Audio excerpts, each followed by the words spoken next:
မင်္ဂလာပါအားလုံးကိုစိတ်နှပြချမ်းသာချမ်းသာကြ၍အေးချမ်းကြပါစေလို့ဆုတောင်းပေးပါတယ်ဘုန်းကြီးဒီနေ့မှာတော့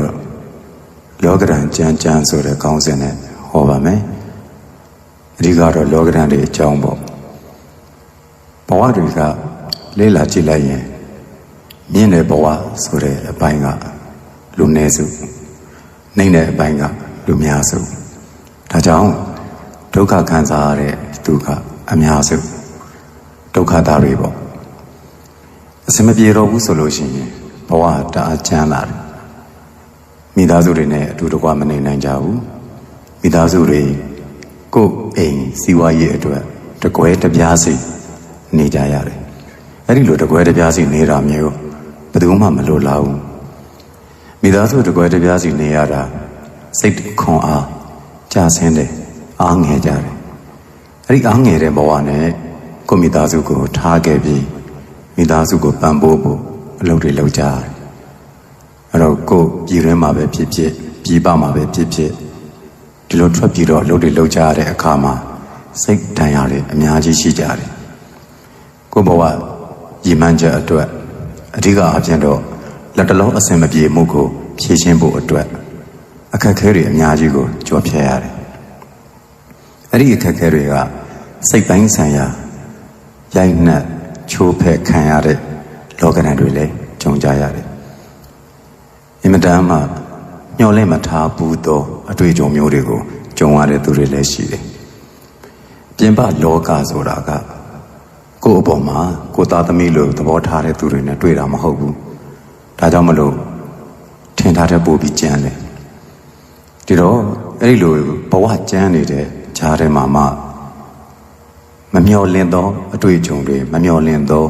အခြေအနေတွေရဲ့ရိုက်ခတ်မှုကိုလည်းခံရတတ်တယ်လူမှုရေးအားဖြင့်ကိုယ့်ရဲ့မိတ်ဆွေဆုံးရှုံးရတာမျိုးရှင်ကွဲကွဲချင်းဒီကွဲကွဲချင်းဆုံးရှုံးရတာမျိုးအပြောင်းလဲတွေကိုရင်ဆိုင်လိုက်ရတာမျိုးမမျော်လင့်ထားပဲနဲ့ကိုယ့်ဘဝကိုအကြီးအကျယ်ထိခိုက်စေသောအရာတွေနဲ့ကြုံရတာမျိုးအဲ့ဒီလိုလောကဓာတ်ဆိုတာကတော့မျှော်မှန်းလို့မရတော့အောင်ဘာတွေဖြစ်လာမယ်လို့မသိတော့အောင်ကိုနည်းနည်းပြီးတော့ရှုပ်ထွေးတယ်ကြမ်းတမ်းတယ်သို့တော့အဲ့ဒီလောကဓာတ်တွေကိုကိုယ်ကပြန်ပြီးတော့အန်တုဖို့ကြိုးစားနေတဲ့အခါမှာစိတ်ဓာတ်ပိုင်းနဲ့ပြန်ပြီးတော့အန်တုတာဆိုတော့အားငယ်နေတဲ့သူတွေအတွက်ကခက်ခဲတယ်သို့တော်လည်းဘဝတစ်ခုရှိလာရင်ဒီဘဝခရီးကရှောက်ရမှာပဲဆိုတဲ့စိတ်ကိုကောင်းထဲမှာထည့်ထားလိုက်ကျုံနေမှတော့မထူးတော့တဲ့အနေအထားမျိုးတွေရှေ့ဆက်မသွားလို့ရှိရင်နောက်မှဒုက္ခရောက်ဖို့ပဲရှိတယ်ဆိုတော့ဘာပဲဖြစ်ဖြစ်ရှိပြီးတော့ဆက်လှမ်းနေကြရတာပဲအဲ့တော့ဒီလောကဓာတ်ကိုဘာနဲ့တိုက်မလဲကိုဘဝရည်မှန်းချက်ကိုဘာနဲ့တိုက်မလဲဘယ်လိုယူမလဲဆိုတော့ဇွဲတွေလုံလာတွေနဲ့တိုက်ယူရတာပဲစိတ်ဓာတ်ကိုကြမ်းခိုင်အောင်မွေးမြူပြီးတော့ပြန်တိုက်ခိုက်ယူရတာပဲလောကဓာတ်ကြမ်းတာကတော့ကြမ်းလိုက်မယ်ကြမ်းတာဒီကိုတယောက်တည်းကြုံတာမဟုတ်ဘူးအဲ့ဒီလိုဘဝအတွက်ယုံရတဲ့လူမှန်သမျှကြုံရတယ်ပျော်စရာတွေကြီးပဲကြုံမှာမဟုတ်ဘူးဝမ်းနည်းစရာတွေအများကြီးကြုံလိမ့်မယ်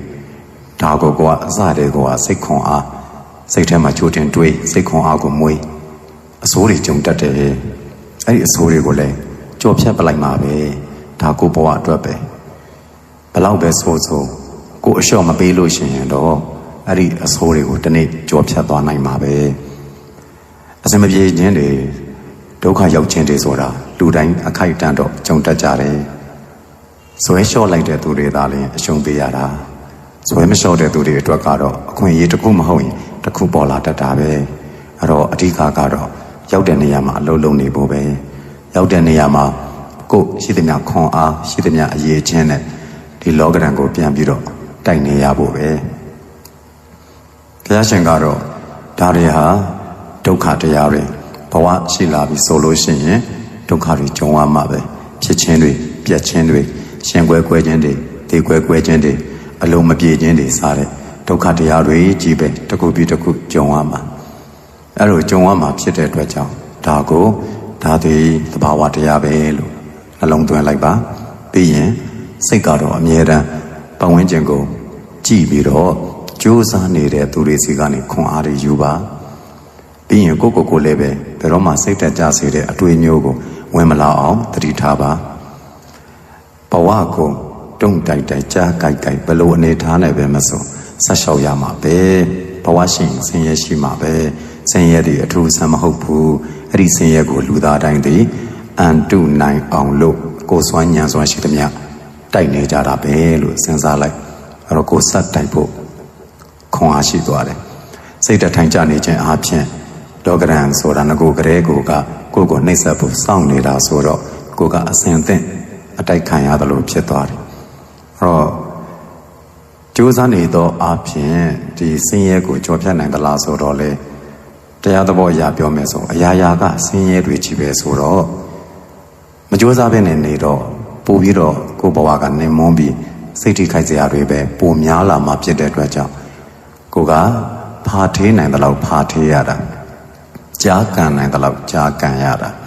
လောကကြီးကိုအရှုံးပေးဖို့မဟုတ်ဘူးလောကကြီးဆင်းရဲတရားဆိုတာနားလဲတယ်သို့တော့အဲ့ဆင်းရဲတရားဆိုတာနားလဲပြီးတော့အရှုံးပေးဖို့မဟုတ်ဘူးအဲ့ဒီတဲကနေကိုယ်ဘဝအတွက်ရည်ရွယ်ချက်ပန်းတိုင်ကိုရောက်ဖို့တော်လာကောင်းကိုယ့်ရဲ့လူမှုရေးစီးပွားရေးပညာရေးတွေပြည့်စုံဖို့တော်လာကောင်းလောကီအကျိုးလောကုတ္တရာအကျိုးပြည့်စုံဖို့တော်လာကောင်းလူတိုင်းသည်ဘဝကိုတိုက်ပွဲဝင်နေသည်ဒါကြောင့်ကိုယ်ဘဝတိုက်ပွဲဖြစ်တဲ့အတွက်ကြောင့်လောကဓာတ်တွေဘယ်လောက်ကြမ်းပါစေမငြီးပါနဲ့ဆက်ပြီးတော့လျှောက်ပါအောင်မြင်ပါတယ်အဲ့တော့ကမ္ဘာသူကမ္ဘာသားပေါင်းမိမိဘဝတိုက်ပွဲတွေကိုအောင်မြင်စွာတိုက်နိုင်ကြကုန်၍ပျော်ရွှင်မှုကိုလည်းခံစားနိုင်ပါစေအေးချမ်းမှုကိုလည်းခံစားနိုင်ပါစေ